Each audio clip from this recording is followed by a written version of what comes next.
நிஜமா ஆ ஸ்நாக்ஸ் என்ன வேணும் இன்னைக்கு? ரசமலாய் செஞ்சுதா. ரசமலையா? அது எப்படி?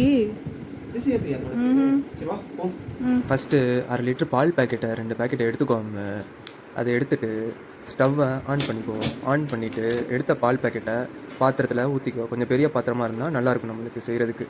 பால் இந்த மாதிரி நல்லா பொங்கி வர வரைக்கும் வெயிட் பண்ணாமல் பொங்கி வந்ததுக்கப்புறம் இன்னொரு பாத்திரத்தை எடுத்துக்கோ. எடுத்துகிட்டு கொஞ்சமாக அதில் பாலை செப்பரேட் பண்ணி வச்சுட்டு மிச்ச பாலை அதே அடுப்பில் வச்சு ஒரு எலுமிச்சை பழத்தை எடுத்துக்க.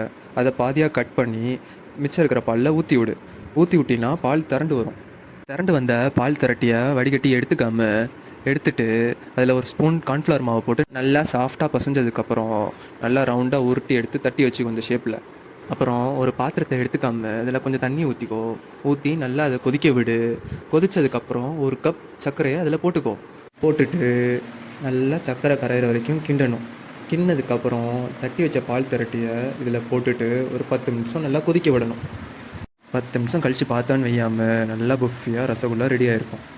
இதுக்கப்புறம் நம்ம தனியாக எடுத்து வச்ச பாலில் முந்திரி பாதாம்லாம் உடச்சி போட்டுட்டு அடுப்பை ஸ்லிம்மில் வச்சு ஒரு 3லேருந்து 4 ஸ்பூன் சர்க்கரையை போட்டு நல்லா சர்க்கரை கரையிற அளவு கிண்டினதுக்கப்புறம் நம்ம செஞ்சு வச்ச ரசகுல்லாவை தனியாக ஒரு பாத்திரத்தில் எடுத்து ஒரு கரண்டியை வச்சு நல்லா புழிஞ்சு தண்ணி எல்லாத்தையும் வடிகட்டிட்டு நம்ம செஞ்சு வச்ச பாலில் 1 by 1 ரசகுல்லாவை போட்டு ஒரு 5 நிமிஷம் கொதிக்க விட்டிங்கன்னா தரமான ரசகுல்லா ரெடி.